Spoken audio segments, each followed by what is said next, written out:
atin pong lahat, isang napakagandang hapon, a blessed afternoon.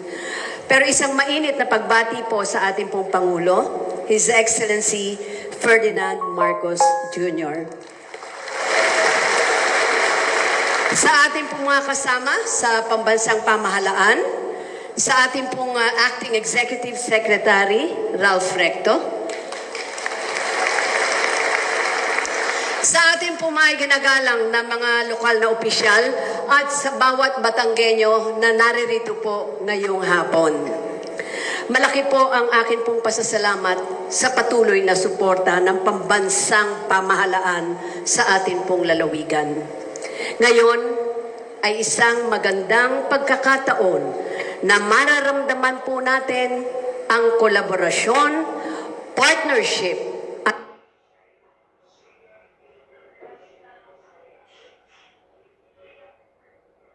commitment.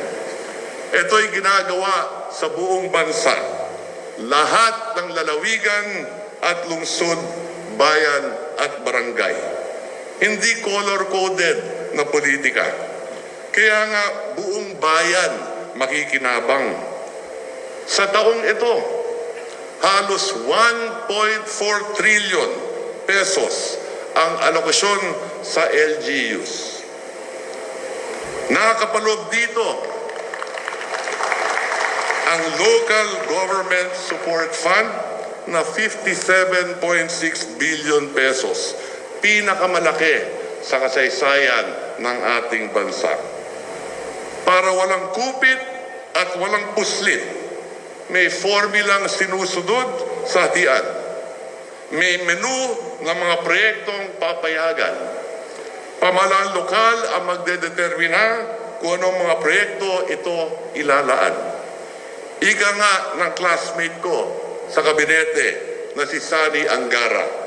Hawak nyo mga LGU ang build.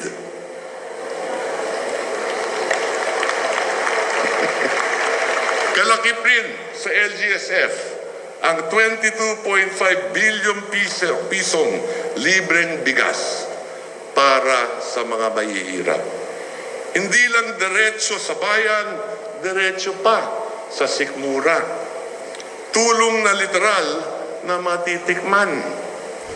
Bukod pa sa LGSF, may dagdag na 200,000 pesos ang matatanggap ng bawat barangay mula sa Socio-Civic Projects Fund ng tanggapan ng Pangulo.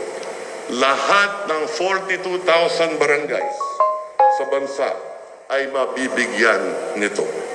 Walang exempted, walang excluded. Ang maganda pa, kalahati ng 200,000 ay ilalaan para allowance ng 5 piling college seniors sa bawat barangay. Dahil ang gusto ng Pangulo ay may graduate sa bawat barangay. At ito ay upang masiguro na sa gitna ng krisis, makakapagtapos sila. Tulong para tuloy ang pagsuot nila ng toga. This will bring around 200,000 college seniors across the finish line. Ito'y ilan lang sa maraming patunay na kinikilala ng Pangulo ang mahalagang ambag ng barangay. Hindi lang niya katulong ang mga gobernadora, hindi niya lang kabalikat ang mga kongresista, hindi niya lang kakampi ang mga mayor, higit sa lahat, katuwang niya ang mga leader ng barangay.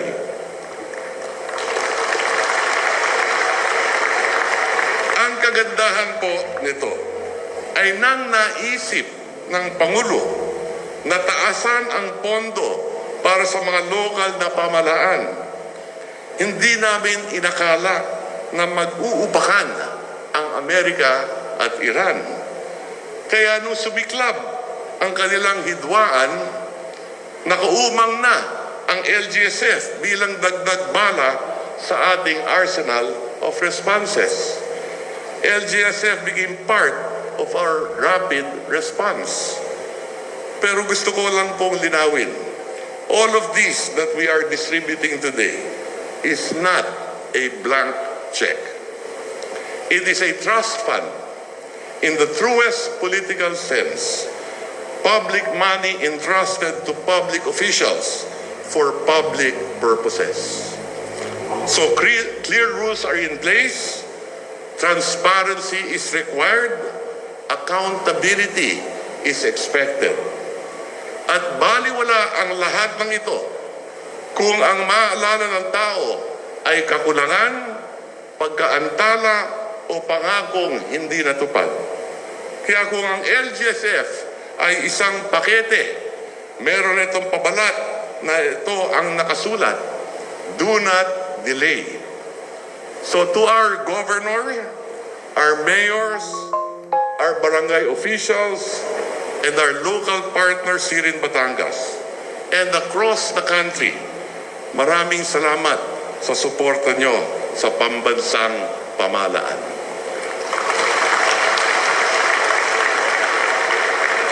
Uulitin ko, hindi lang sa Batangas ito nangyayari. Mula Apari hanggang Ulo. Sa bagong Pilipinas, hindi lang iilan ang makikinabang. Sa bagong Pilipinas, bawat bayan makikinabang. Maraming salamat po. Mabuhay ang matatag na Batangas. Mabuhay ang bagong Pilipinas. Mga kababayan, ikinararangal kong ipakilala sa inyo ang Pangulo ng Republika ng Pilipinas, President Ferdinand R. Marcos Jr.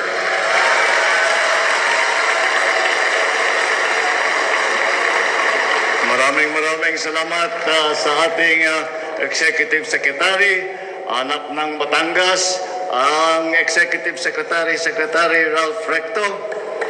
Babatiin ko rin ang butihin at matalik kong kaibigan na, magsiupo po tayo. Babatiin ko rin po ang ating butihing gobernadora at nakaibigan ko, alam niyo po, ang katotohanan ay mas nauna ko pa naging kaibigan si Ate B. Ate B pa lang siya noon, hindi pa siya gobernador noon. Bago ko naging malapit naman sa pamilya ni Ralph Recto at kababata ko silang pareho.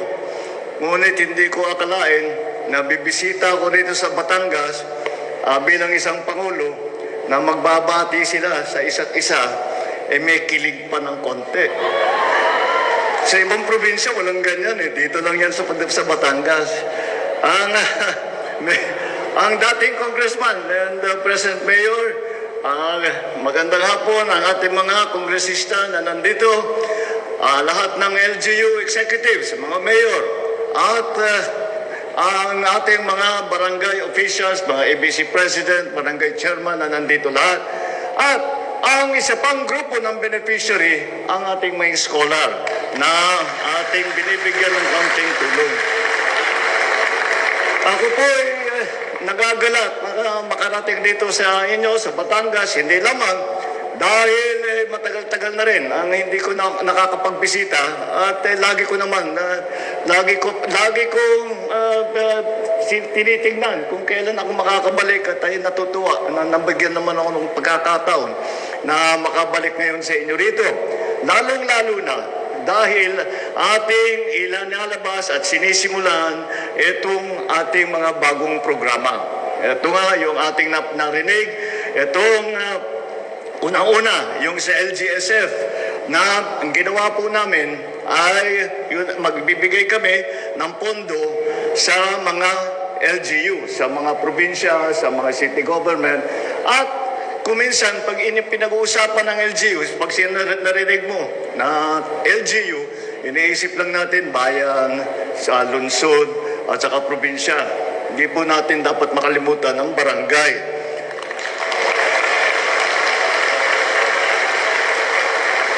At kaya naman sila ay kasama, ay isang napakahalagang bahagi nitong ating mga programa na ginagawa. Yung LGSF po ay binibigay natin sa mga local government executives upang tumulong at sa ating mga programa na inilalahad ng ating pamahalaan. At ganun din sa ating mga barangay ay nagbibigay din tayo dito sa ating ibang programa naman na nanggagaling sa Socio-Economic Development Fund ay lahat po ng pondo na ito. Halimbawa, yung LGSF po, matagal na pong nandyan.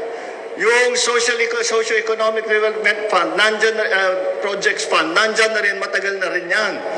Ngunit, hindi ko po makalimutan, nung governor ako, nakikita ko itong mga pondong ito, hindi naman nabababa sa local government.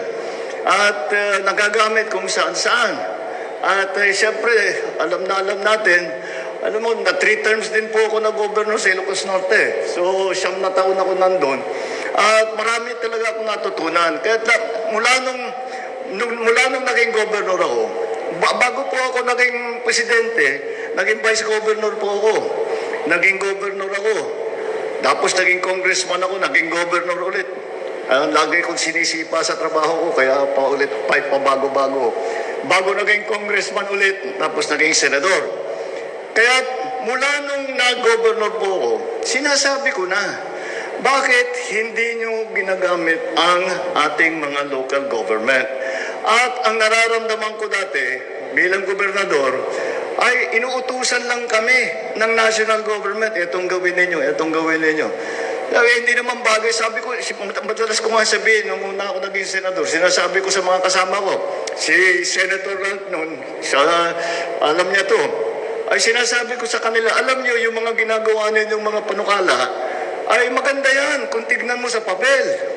Pero sinasabi ko sa iyo, bilang dating gobernador, pagbaba niyan sa local level, walang mangyayari dyan dahil hindi tama yung approach ninyo.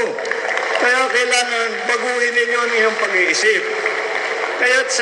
Kaya mula noon ay lagi kong iniisip, ang local government ay in many ways, pwede mong sabihin, ay napakahalaga para sa buong pamahalaan, sa lokal na pamahalaan at sa pangbansang pamahalaan.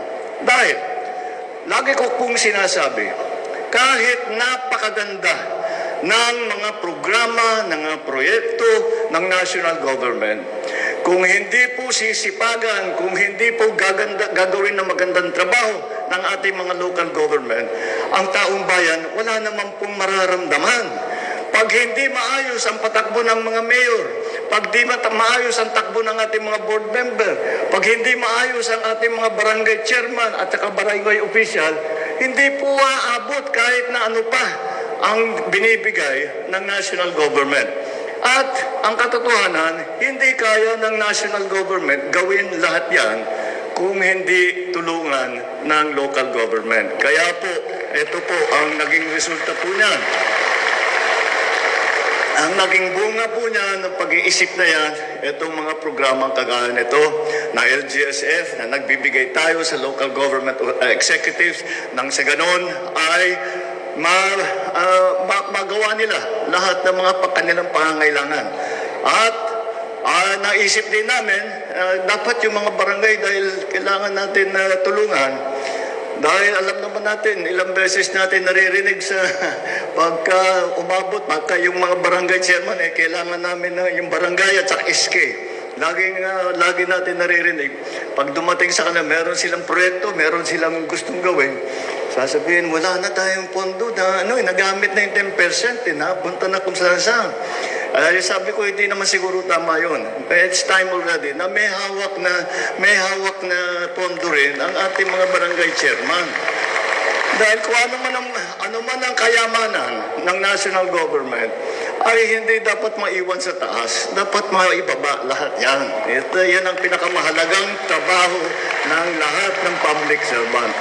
Kaya sabi natin, mag-isip tayo. Kaming dalawa ni Sec. Ralph, mag-isip tayo ng magandang programa para matulungan ang ating mga barangay chairman, ating barangay officials na makapagbigay din ng mailabas din nila yung kanilang initiative para kung ano ang pangangailangan nila. Dahil lagi ko pong sinasabi, as a local government official, nung governor ako, pinagmamalaki ko lagi.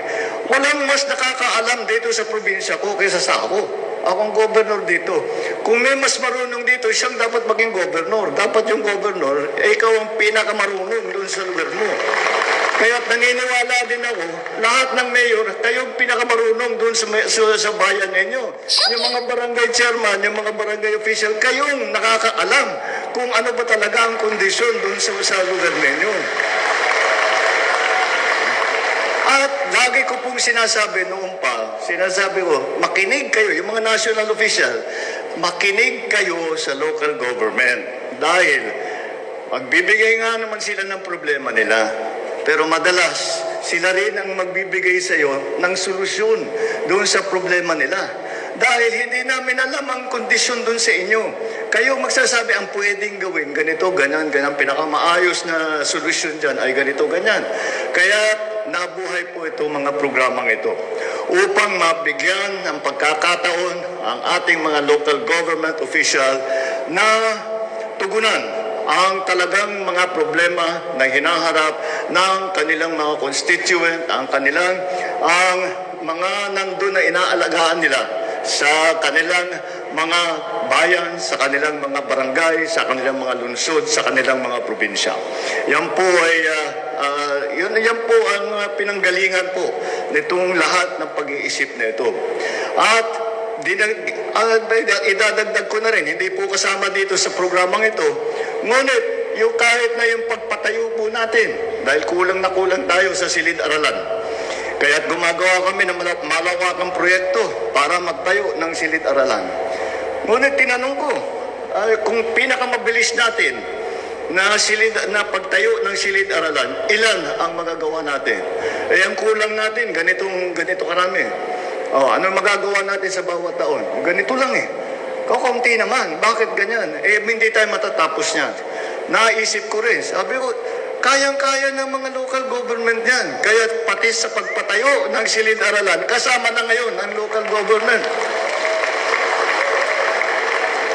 Kaya po, ay patuloy po natin ginagawa ito para makatulong din. At unang-una, alam po ninyo na ibanggit na yung 200,000 ay binibigay natin sa kada barangay, ay 100,000 doon ay para sa education, para sa mga scholar na gagawin natin presidential scholar. Tigda 20,000 ang ibibigay natin, mamimili ang ating mga barangay official doon sa lima na deserving student para naman tiyakin ay makatapos naman sila. At sa ating mga sa ating mga province, sa ating mga bayan, ay ganon din ang ating ginawa. Dinaan naman namin po sa Local Government Support Fund, yung LGSF, at upang ito naman, yung programa na pagbigay ng bigas.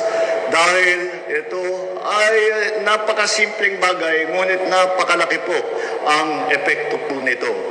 At asahan po ninyo, hindi ito minsanan. Hindi ito nangyari, ganito, magpo-programa tayo, magpapapicture tayo, tapos wala na, hindi nyo na makikita. Halimbawa, yung pagbigay ng bigas ay kada 2 buwan ay magbibigay ulit ng bigas. So, 6 na beses sa isang taon. Dahil po, nung una akong umupo bilang Pangulo, ay may nagtanong sa akin na hindi ko ina-expect na tanong. Tinanong sa akin, ano ba talagang pagka natapos ka, nagsisimula pa lang ako noon, pero yun ang tanong, pagka natapos ka, ano yung talagang pangarap mo para sa Pilipinas na sana natupad mo? Ang sabi ko, ang pangarap ko ay sana pagbaba ko bilang Pangulo ay wala nang gutom na Pilipino. Kaya dahan-dahan po natin, tinatrabaho na umabot tayo doon sa pangarap. Maging totoo ang aking pangarap. At para naman sa barangay, yung 200 ay para yung mga scholar dahil po napakahalaga na ang ating mga kabataan ay makapag-aral. Dahil alam naman natin, matagal na yun, nasa eskwela pa tayo, naririnig natin ang pag-asa ng bayan ay ang ating kabataan. Totoong-totoo po yun. At ang pag-aaral, at pagka nag-graduate, basta't may pinag-aralan, kahit na po ano pang mangyari sa taong yun, yung yaman na yan, na na-train sila na mabuti, na marami silang alam, na natuto sila, may disiplina sila, yung yaman po na yan ay kahit ano pang gawin, hindi kayang nakawin na kahit sino. At yan po ay magagamit ng ating mga kabataan habang buhay nila. Kaya't sa palagay ko, isa na ito sa pinakamagandang maibigay natin para sa ating mga kabataan. Patuloy po natin gagawin ito at sinasabi ko sa inyong lahat, kagaya na sabi ko, huwag niyong isipin na minsanan lang ito. Ngunit, babalik ko rin sa inyo. Pag sa ating mga government officials, sa ating mga local government, pagbutihan ninyo itong ginagawa natin mga programang ito. Pag maganda ang maging resulta nito, asahan ninyo, sa susunod na budget, lalakihan pa namin ang pondo para dito. Kaya the success or failure of these programs depends upon our working together well. Yung pagkakaisa ng national government, pagkakaisa sa national government at saka sa local government. At kung maayos ang maging trabaho natin, makikita ng tao yan. At masasabi natin, maganda pala ito. Dagdagan natin ang pondo para mas marawak pa, mas marami pa tayong matutulungan, mas marami pa magkakaroon ng benepisyo dito sa ating ginagawa. Nagkataon naman po, na taon, itong programang ito, talagang ito yung schedule ng mga programang ito, nataon pa na nagkaroon ng gera sa gitnang silangan. At alam naman natin ang nagiging problema, tumaas ang presyo ng langis. At alam na natin yan. Pag tumaas ang presyo ng langis, kasama na dyan lahat ng bilihin ng tao. Sabi ko naman sa ating mga economic manager, wala naman tayong magagawa dun sa langis. Dahil wala naman tayong sarili natin. Meron tayong konting gas, pero kakaunti lang. Kaya tumaasa tayo sa presyuhan sa ibang bansa. Ngunit, ang maaari nating tulungan ay ang presyuhan ng pagkain. Kaya po ito ay naging kasama sa ating pag-iisip.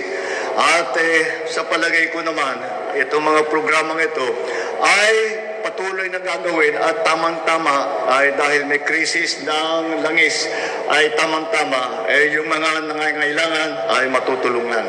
Kaya sana po ay ito ay maramdaman ng lahat, titiyakin po natin na ito ay maramdaman ng lahat. Hindi lang po ang mga opisyal, hindi lamang po ang mga nakakalapit, may access, ngunit lahat po ng taong bayan, lahat po ng ating mga kababayan. Ito ay galing lang po dahil alam naman natin tayong lahat, lalo na tayong mga nasa public service, nasa serbisyo publiko, ito po ay bunga lahat ng ating pagmamahal sa ating mga kapwa Pilipino, sa ating minamahal na bansang Pilipinas. Kaya po hindi po kami titigil, kaya po hindi po kami magpapahinga, hindi na kami natutulog, hindi nakakain hanggang po masabi natin na lahat ng ating kayang gawin ay ginawa natin at naramdaman ng tao at marami tayong natulungan at marami tayong nagawa pagandahin ng Pilipinas. Mabuhay po kayong lahat. Maraming salamat po.